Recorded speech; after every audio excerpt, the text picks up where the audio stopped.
പരിശുദ്ധമായ ഖുർആൻ പറയുന്നുണ്ട് ലഖദ് ഖലഖനൽ ഇൻസാന ഫീ കബദ്. ആയതുകൊണ്ട് എല്ലാവർക്കും പ്രശ്നങ്ങളും പ്രയാസങ്ങളും പ്രതിസന്ധികളും ഉണ്ട്. എന്നാൽ ഈ പ്രശ്നങ്ങളും പ്രയാസങ്ങളും പ്രതിസന്ധികളും സർവ്വലോക പരിപാലകനായ റബ്ബിന്റെ മുമ്പിൽ സമർപ്പിച്ച് അവനോട് ചോദിക്കുമ്പോഴാണ് നമ്മളതിന് പരിഹാരം കാണുന്നത്.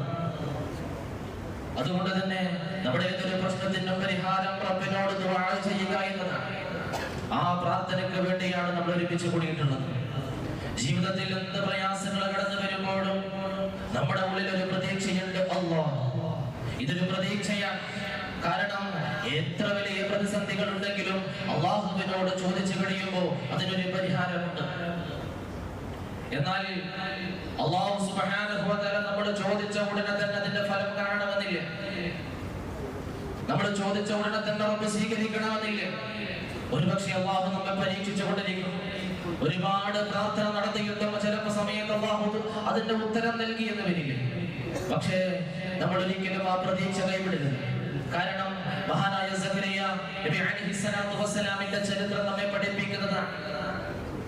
വിവാഹം കഴിച്ചത് മുതൽ മഹാനായ സഖറിയ നബി അലൈഹിസ്സലാത്തു വസ്സലാം നിതാന്തമായ പ്രാർത്ഥനയിലാണ്.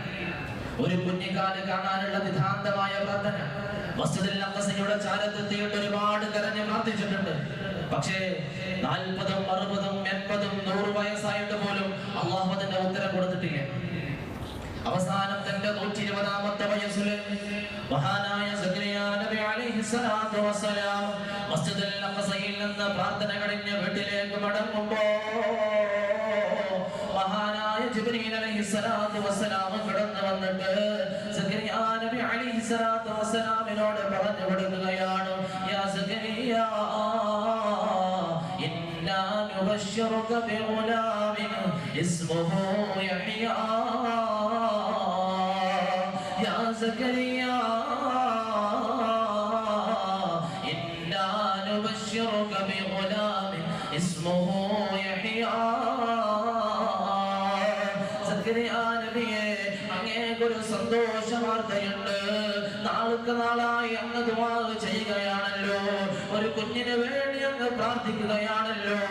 അല്ലാഹു അതിന് ഉത്തരം നൽകി നബിയേ.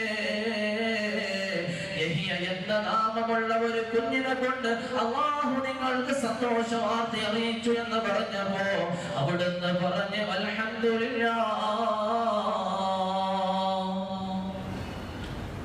വിവാഹം കഴിച്ചത് മുതലേ പ്രവാചകന്റെ പ്രാർത്ഥനയില്ല.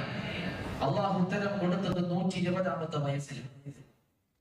എന്റെ പ്രിയമുള്ളവരെ, മഹാനായ സഖറിയ നബിയെ സംബന്ധിച്ചിടത്തോളം ഒരു പ്രതീക്ഷയും ഉണ്ടായിരുന്നു.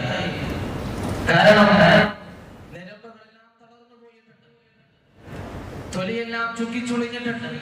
പക്ഷേ ഉള്ളിൽ ഒരു പ്രതീക്ഷയുണ്ടായിരുന്നു. അല്ലാഹ് അതുകൊണ്ടാണ് 120ാമത്തെ വയസ്സിലും വാർദ്ധക്യത്തിലും ഒരു കുഞ്ഞിന് വേണ്ടി പ്രാർത്ഥിക്കുന്നത്.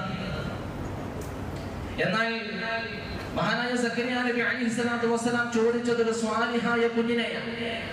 പക്ഷേ അല്ലാഹു കൊടുത്തതോ ഇത്രമേൽ കാലം പ്രതീക്ഷയോടെ ക്ഷമയോടെ കാത്തിരുന്ന സഖറിയ നബിക്ക് കൊടുത്തത് പ്രവാചകനായ ഒരു കുഞ്ഞിനെയാണ്. മാത്രമല്ല അല്ലാഹു തന്നെ നേരിട്ട് വിളിക്കുകയാണ്, ഇസ്മുഹു യഹ്യ. അല്ലാഹു തന്നെ പേരിട്ട് വിളിക്കുകയാണ്. പറഞ്ഞു വരുന്നത്, നമ്മുടെ പ്രാർത്ഥന എത്രത്തോളം പ്രതീക്ഷയോടെ ക്ഷമയോടെ കാത്തിരിക്കുന്നു, അതിനേക്കാൾ നമ്മൾ ചോദിച്ചതിനേക്കാൾ അല്ലാഹു തരാൻ തയ്യാറായിരിക്കുകയാണ്.